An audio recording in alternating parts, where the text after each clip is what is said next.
If you want to go from a $50,000 a year salary to a $100,000 a year salary, it might not happen in the job that you're at. And it might not happen in the career that you're at within the time that you're looking to do it. Maybe it'll happen in the next 10, 15 years, but if you want it to happen in the next 5 years, you're going to have to take more active action. And that means you're going to have to start learning how you can change your careers, change your jobs, that way you can increase your income. Now, the first thing that you can do is just look at different companies to see if there are other companies out there that are willing to pay you more money. That way you can grow how much money you're making. But if you still don't see the upside potential to take you to the $100,000, to take you to the $115,000, whatever it is that you want to go, then you're going to have to start thinking about a different career. Now, again, this is not for everybody.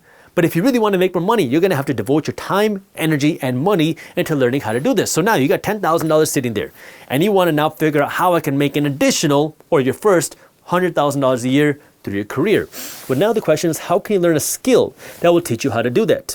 Especially if you're not an entrepreneur, you got to have a real skill that you can sell to a business showing that, hey, I am good at tech sales. I am good at this thing that has the ability to earn me a six-figure salary. And that means you got to start looking at some of the different careers out there and start investing and learning this thing. Because if you don't want to go back to college, the next best thing is to get a certification online. That way you can learn a real skill that can earn you more money. What I also want you to do is, as you're starting to get more skills, I also want you to invest in your experience. Because the problem that a lot of people make is they rely so heavily on a piece of paper, this degree, the certification, this paper that says, hey, I'm skilled because this piece of paper says that I'm skilled. But what employers want, I'm telling you this as an employer, is they want to see experience. They want to see real life understanding of how to do this thing. And you're going to say, well, Jaspreet, if I go out and get a certification, if I go out and get a degree, if I go out and do this thing, how can I demonstrate it before I go out and get a job? And this is where it's going to require work. But you're going to have to be a little crafty here. Maybe that means while you're working a job and getting the certification,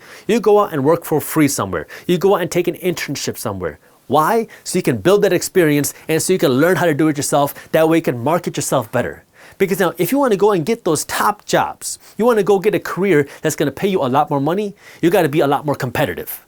And in order for you to be more competitive, you have to show why you're better than everybody else applying.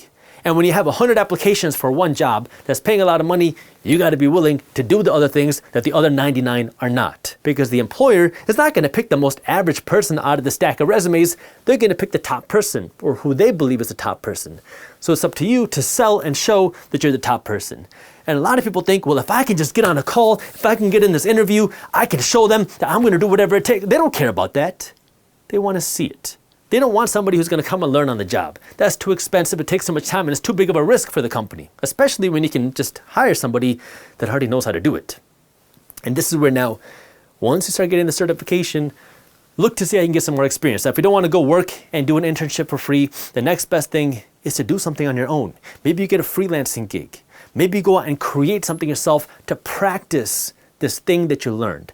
Because there's a lot of different skills out there, but what you have to demonstrate to a company is that you know how to do this skill that the piece of paper has. And that's where, once you start doing this, you will have the ability in the next few years, because it's going to take you a few months to go through the education. And then it's going to take you a few months to actually apply it and get that experience. And then it's all about going out and getting the right job, getting the right career, which is going to take some time as well, right? This is not something that's going to happen tomorrow. But if you put in the work, like you're going to take that extra time to learn, you're going to take the extra time to actually put in the experience, in a few years, you can have a whole new career set with a whole new income and a whole new ability to put more money aside to get you to the $100,000 a whole lot faster. But it requires you to kind of take a couple steps back, because you got to invest some time and some money and some energy to learn. Then you got to invest some more time to get the experience. Then you got to get some more time to actually go out and find a new career. But if you're willing to put in that work, you're going to be able to see the big upside, because now you're going to be able to make more money every single year and have more money to invest, have more money to save, and of course, have more money to spend as well. If you enjoyed this clip and you want to continue your financial education journey, I have another video that I think you'll love. All you got to do is click that button right over there. And for those of you who want to stay up to date on the top finance and business news, you can join Market Briefs, my free financial newsletter, by clicking that button below. Thank you for watching, and I'll see you in the next one.